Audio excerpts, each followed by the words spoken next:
Good afternoon students.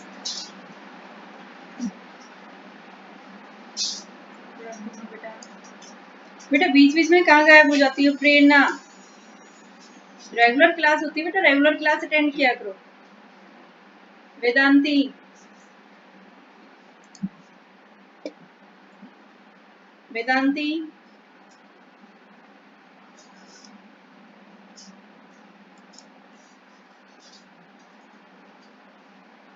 चलो ठीक है, आज का जो टॉपिक है हम शुरू कर रहे हैं किरचॉफ्स वोल्टेज लॉ। कल मैंने किरचॉफ्स करंट लॉ बताया था आपको, ठीक है। किरचॉफ्स करंट लॉ को हम किस नाम से जानते हैं? जंक्शन लॉ से, करंट लॉ से, ठीक है। और कौन से लॉ के ऊपर बेस्ड होता है बेटा? वो कंजर्वेशन ऑफ चार्ज के ऊपर। आज जो टॉपिक है हमारे पास में, कौन सा टॉपिक है? Kirchhoff's voltage law. Very important है आपके पास में। ये जब भी हम कोई भी लूप लेते हैं, क्लोज लूप, तो उसके अंदर हम क्या करते हैं? चार्ज निकालना है, पोटेंशियल निकालना है, करंट निकालना है। तो उसके लिए हम क्या बोलते हैं? कई बार निकालने के लिए लूप होता है, कई बार क्लोज पाथ आ जाता है। उस क्लोज पाथ के अंदर हम कैसे करंट या वोल्टेज निकालते हैं, ठीक है ना। तो सबसे पहले एक बार इसका रूल्स आपको पता होना चाहिए। Rules are very important. अगर आपको रूल्स पता है तो ही आप क्वेश्चंस कर पाएंगे। अगर आपको रूल्स नहीं पता तो बेटा आप क्वेश्चंस नहीं सोल्व कर पाएंगे, ठीक है ना। तो इसके लिए आपको जो है इसके रूल्स जो है वो समझने बहुत ज्यादा जरूरी है। सबसे पहले ये होता क्या है, क्या कहता है ये? किरचॉफ्स वोल्टेज लॉ को हम लूप लॉ के नाम से भी जानते हैं, ठीक है, या फिर हम इसको क्या बोलते हैं? वोल्टेज लॉ भी बोलते हैं। और ये कौन से लॉ के ऊपर बेस्ड है? ये कंजर्वेशन ऑफ एनर्जी के ऊपर बेस्ड है। एनर्जी इसमें क्या रहती है? हमेशा कंजर्व रहती है। अपने आप को म्यूट कर लो बेटा, आवाज आ रही है, ये डिस्टर्बेंस क्रिएट हो रहा है। म्यूट कर लो बेटा सभी बच्चे अपने आप को।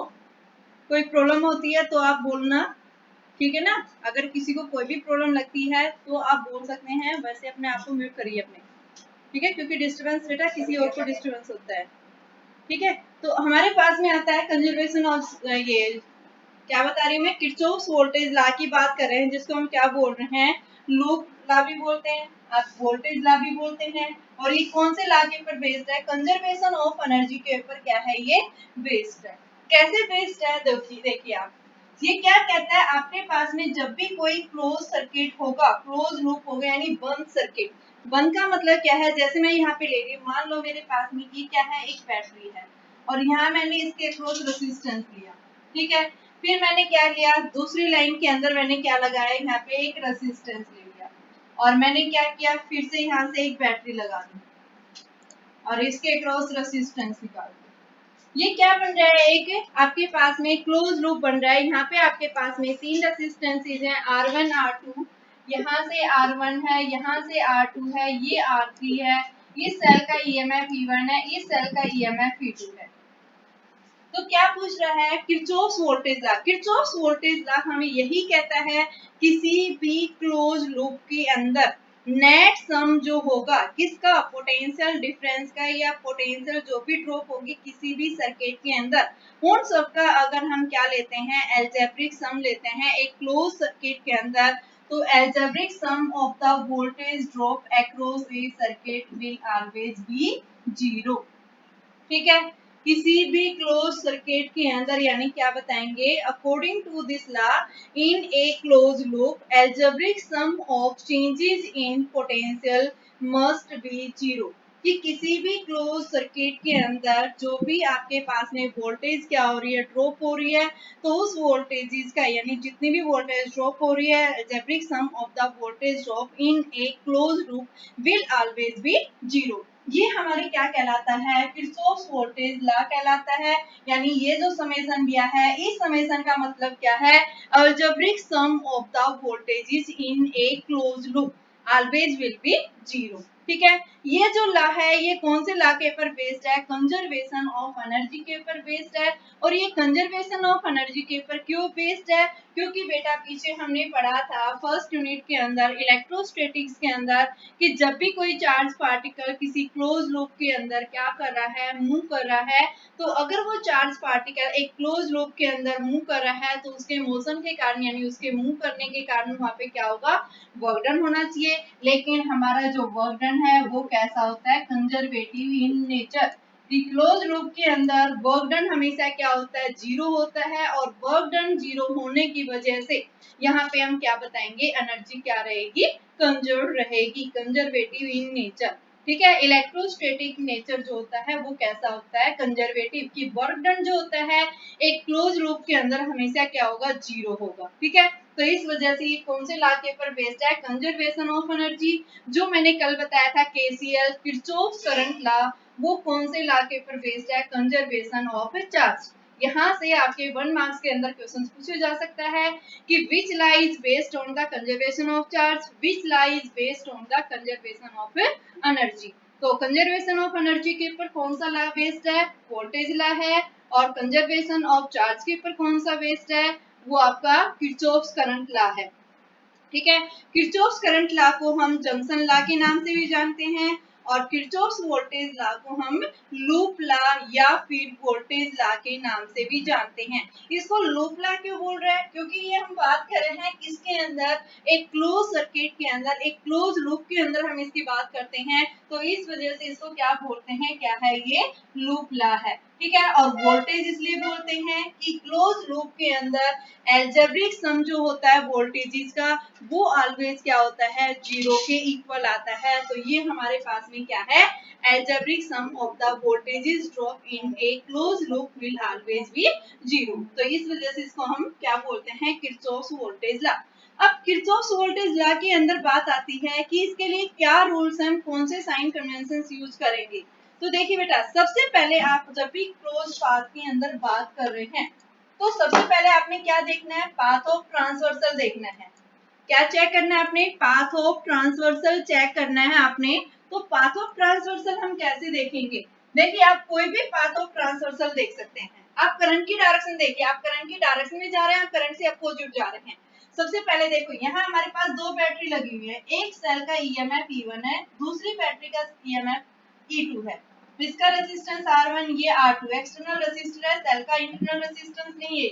ठीक है, तो यहाँ से देखिए इस सेल से भाई कितना करंट निकलेगा, मान लो I1 करंट निकला, यहाँ से इस सेल से भी करंट निकलेगा, कितना आएगा I2। अब ये दोनों जाके इधर मीट करेंगे, इधर से करंट I2 आ रहा है, इधर से I1 आ रहा है, तो ये क्या है, एक जंक्शन है। जंक्शन पे जो दो करंट आ रहे हैं, दोनों क्या हो जाएंगे, ऐड होकर के किधर जाएंगे, ये सामने जाएंगे, और यहाँ से वापस फिर से एक जंक्शन आ गया, ये जंक्शन फिर से क्या हो जाएगा, इस साइड से कितना करंट था I2 इधर चला जाएगा, और I1 ऊपर की तरफ, तो इधर I1 जाएगा, इस साइड I2 जाएगा। सबसे पहले आपने करंट देखना है, करंट को आप जो है करंट की डायरेक्शन शो कीजिए।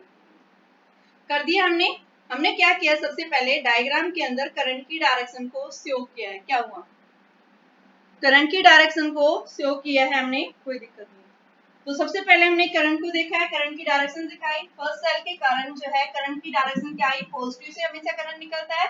यहाँ से सेकंड सेल से यहाँ से I2 करंट निकला, अब ये दोनों एक नोड के ऊपर जाके मीट हो गए। जब आपके पास अलग अलग डायरेक्शन से क्या आ रहा है, I1 I2 करंट आ रहा है, और एक जंक्शन के ऊपर आके मीट हो रहे हैं, तो दोनों का नेट करंट आप ऐड कर दोगे, और इस आर्म के अक्रॉस फ्लो करना शुरू कर देगा।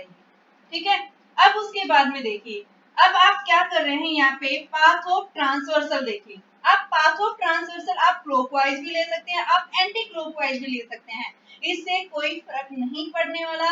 सिर्फ जो फर्क पड़ेगा वो आप साइन कन्वेंशन देखेंगे। तो मान लो मैं क्या कर रही हूँ, जिस डायरेक्शन में करंट फ्लो कर रहा है उसी डायरेक्शन में मैं पाथ ऑफ ट्रांसवर्सल, यानी आप मूव किस तरह से मूव कर रहे हैं। तो ये सर्किट है जिसको मैं नाम दे रही हूँ ABCDEF। ठीक है, तो मेरे पास, मैं सबसे पहले इस लूप की बात कर रही हूँ, यहाँ दो लूप बन रहे हैं, एक लूप ये बन रहा है, दूसरा लूप ये बन रहा है, और तीसरा ये पूरा एक लूप बन रहा है, अगर हम बीच वाले को ना ले तो। ठीक है ना, तो यहाँ पे मेरे पास 3 लूप्स बन रहे हैं। तो मैं सबसे पहले इस लूप की बात कर रही हूँ ABEFA। तो देखिए एक बार आप ध्यान रखना, एक बार इसमें इन लूप, क्लोज लूप है ये, हमेशा लूप कैसा होना चाहिए, क्लोज होना चाहिए, क्लोज के लिए ही ये वैलिड है आपका ला, क्लोज लूप। ठीक है, नाम क्या दे रहे हैं इसको हम, ABEFA। तो इस ABEFA के अंदर बात करें, देखो मैं पहले रूल्स बता रही हूँ, रूल्स क्या है, तभी हम इसको यूज करेंगे। कल भी मैंने बताया था, एक बार फिर से देखिए। अगर आप क्या कर रहे हैं, एक बैटरी है, एक सेल है, सेल ये पॉजिटिव प्लेट है, ये नेगेटिव है, इस सेल का ईएमएफ कैसा है, मान लो E1 है। अगर आप क्या कर रहे हैं, पॉजिटिव से नेगेटिव प्लेट की तरफ ट्रेवल कर रहे हैं, अगर आप ट्रेवल कैसे कर रहे हैं, ऐसे जा रहे हैं, तो इस सेल का वोल्टेज जो है अलजेब्रिक वोल्टेज यानी कि जो वोल्टेज ड्रॉप होगी हायर से लोअर की तरफ जा रहे हैं, तो इस सेल के अक्रॉस क्या होगी बेटा, वोल्टेज ड्रॉप होगी। और वोल्टेज जो ड्रॉप होगी वो किसके इक्वल होगी, -E1। हायर प्लेट से लोअर प्लेट की तरफ, हायर पोटेंशियल से लोअर पोटेंशियल की तरफ अगर आप मूव कर रहे हैं तो वहां पे ईएमएफ कैसा लोगे, नेगेटिव लोगे। अगर आप क्या ले रहे हैं, लोअर से हायर की तरफ जा रहे हैं, ये लोअर है ये हायर, अगर आप इस तरफ जा रहे हैं तो सेल का ईएमएफ कैसा लोगे, पॉजिटिव लोगे।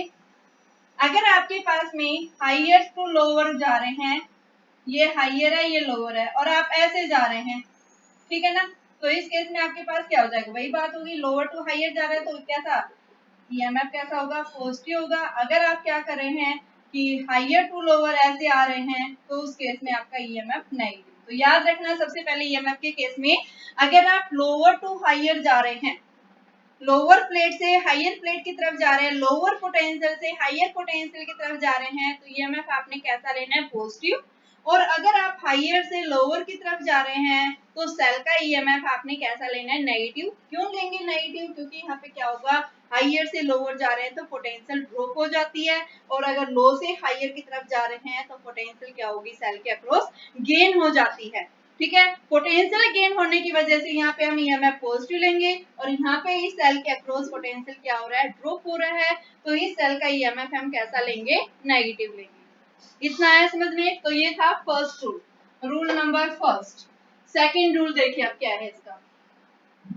सेकंड रूल क्या कहता है कि किसी भी रेजिस्टेंस के अक्रॉस अगर आप जा रहे हैं, मान लो ये रेजिस्टेंस है और करंट की डायरेक्शन भी आपके पास ऐसे जा रही है और आप मूव भी ऐसे कर रहे हैं, आपकी जो ट्रेवलिंग डायरेक्शन है, पाथ ऑफ ट्रेवल ट्रांसवर्सल जो डायरेक्शन है मूव करने की, वो भी क्या है ये, तो उस केस में यहाँ पे क्या हो जाएगा बेटा, हायर से लोअर की तरफ जा रहे हैं, ये हम लेते हैं जहां से करंट एंटर करता है वो हायर पॉइंट पे है, और जहां से निकल रहा है वो लोअर पॉइंट पे, तो इसके अक्रॉस भी जो वोल्टेज ड्रॉप होगी क्या आएगी, -IR। करंट की डायरेक्शन में जा रहे हैं तो पोटेंशियल क्या होगी यहाँ पे, यानी कि ड्रॉप होगी, हाई पॉइंट से लो पॉइंट की तरफ जा रहे हैं, तो ये क्या आएगा, -IR। नेक्स्ट हम बात कर रहे हैं कि आपका करंट जो है क्या कर रहा है, इस साइड ऐसे आ रहा है और आप मूव ऐसे कर रहे हैं, ये करंट की डायरेक्शन अपोजिट है, तो उस केस में ये वोल्टेज गेन करेगा और वो क्या आ जाएगा, IR, तो ये गेन करेगा उस केस में। ठीक है, ये था रूल नंबर 2। रेजिस्टेंस के अक्रॉस वोल्टेज ड्रॉप हो रही है या गेन हो रही है, गेन कब होगी, जब आप करंट की डायरेक्शन से अपोजिट जा रहे हैं तो उस केस में +IR, और ड्रॉप कब होगी, जब करंट की डायरेक्शन में अगर आप मूव कर रहे हैं तो उस केस में वोल्टेज क्या होती है, ड्रॉप होती है। ठीक है, थर्ड पॉइंट आ जाओ, मान लो सर्किट के अंदर अगर क्या है, कैपेसिटर लगा हुआ है और आप हायर से लोअर की तरफ जा रहे हैं, इस कैपेसिटर का कैपेसिटेंस C दिया हुआ है, हायर टू लोअर अगर आप मूव कर रहे हैं ऐसे, तो उस केस में पोटेंशियल क्या आएगा, -Q/C। इस कैपेसिटर के अक्रॉस -Q/C, क्योंकि आप हायर प्लेट से लोअर प्लेट की तरफ जा रहे हैं, हायर पोटेंशियल से लोअर, तो उस केस में वोल्टेज ड्रॉप होगी उस कैपेसिटर के अक्रॉस। अगर आप क्या कर रहे हैं, लोअर प्लेट से हायर की तरफ मूव कर रहे हैं, ये लोअर है ये हायर है, तो इस केस में वोल्टेज क्या करेगा, ये गेन होगी किसके अक्रॉस, इस कैपेसिटर के अक्रॉस। तो ये था हमारा रूल नंबर 3। तो 3 रूल्स आपने याद रखने हैं। सबसे पहले रूल नंबर 1 क्या कहता है, अगर आप किसी भी सेल की हायर पोटेंशियल से लोअर पोटेंशियल की तरफ जा रहे हैं, सेल का ईएमएफ क्या लेना है, नेगेटिव। अगर आप लोअर टू हायर जा रहे हैं, सेल का ईएमएफ कैसा लेना है, पॉजिटिव लेना है। तीसरा, अगर आप रेजिस्टेंस के अक्रॉस जा रहे हैं, करंट की डायरेक्शन में अगर आप मूव कर रहे हैं तो वहां पे वोल्टेज ड्रॉप होगी, क्या आएगा, -IR। चौथा जो है क्या कहता है, अगर आप करंट की डायरेक्शन से अपोजिट जा रहे हैं तो वहां पे वोल्टेज गेन होगी, और जो वोल्टेज गेन होगी वो किसके इक्वल आएगी, IR के इक्वल आएगी। नेक्स्ट आता है कैपेसिटर के अक्रॉस। अगर आपके पास एक कैपेसिटर लगा हुआ है, एक प्लेट कैसी है, पॉजिटिव, दूसरी प्लेट कैसी है, नेगेटिव, और हायर से लोअर की तरफ मूव कर रहे हैं, तो उस केस में इस कैपेसिटर के अक्रॉस वोल्टेज क्या होगी बेटा, ड्रॉप होगी, और वो क्या आएगी, -Q/C के इक्वल आएगी। नेक्स्ट इसी में देख लो, लोअर टू हायर जा रहे हैं तो यहाँ पे भी क्या हो जाएगा, V = Q/C के इक्वल आएगा। ये क्या क्यों आ रहा है, क्योंकि लोअर से हायर, पोटेंशियल क्या हो गया, गेन हो गया ना, लोअर से नेगेटिव से पॉजिटिव की तरफ जा रहे हैं तो पोटेंशियल क्या हो रहा है, इस केस में गेन हो रहा है, और पोटेंशियल गेन हो रहा है तो इस वजह से हम क्या लेंगे, ये प्लस का साइन लेंगे। ठीक है, तो ये आगे ध्यान समझने। अब देखिए मैं इसको यूज करूंगी, कैसे हम इसको सर्किट में इंप्लीमेंट करेंगे वो देखना है हमें। तो ये मेरे पास सर्किट बना हुआ है, सर्किट के अंदर देखिए मैंने कौन सा लूप लिया है बेटा, A B E F A loop लिया है, और मेरी पाथ ऑफ ट्रांसवर्सल ये है ए बी ई, ऐसे ऐसे दिखा रखा है। तो यहाँ से एक पॉइंट से चली हूँ, तो यहाँ पे देखो, यहाँ पे इस ए से बी के बीच में कोई ना तो कोई बी है, ना तो कोई सेल है, ना ही कोई रेजिस्टेंस है। इस पॉइंट पे आ जाओ, यहाँ पे करंट जा रहा है और ये R3 है, हम करंट की डायरेक्शन में मूव कर रहे हैं, तो क्या आएगा, minus I1 plus I2 into R3 हो गया। यहाँ पे I1 plus I2 into R3 हो गया। अब यहाँ पे आ जाओ, ये साथ में कोई सेल नहीं है, ना ही कोई रेसिस्टेंस है, यहाँ ही सामने आओ।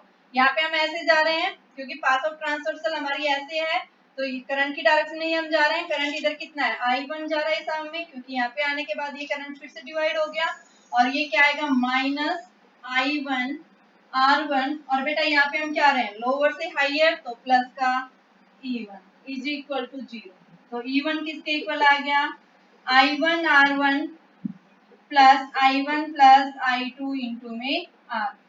इक्वेशन नंबर फर्स्ट बन गई। बोलिए इसमें किसी को कोई दिक्कत हो तो, हाँ बेटा म्यूट करके बताइए, किसी को कोई प्रॉब्लम है तो अनम्यूट करिए बेटा। किसी को कोई, सचिन, प्रेरणा, ये वेदांती,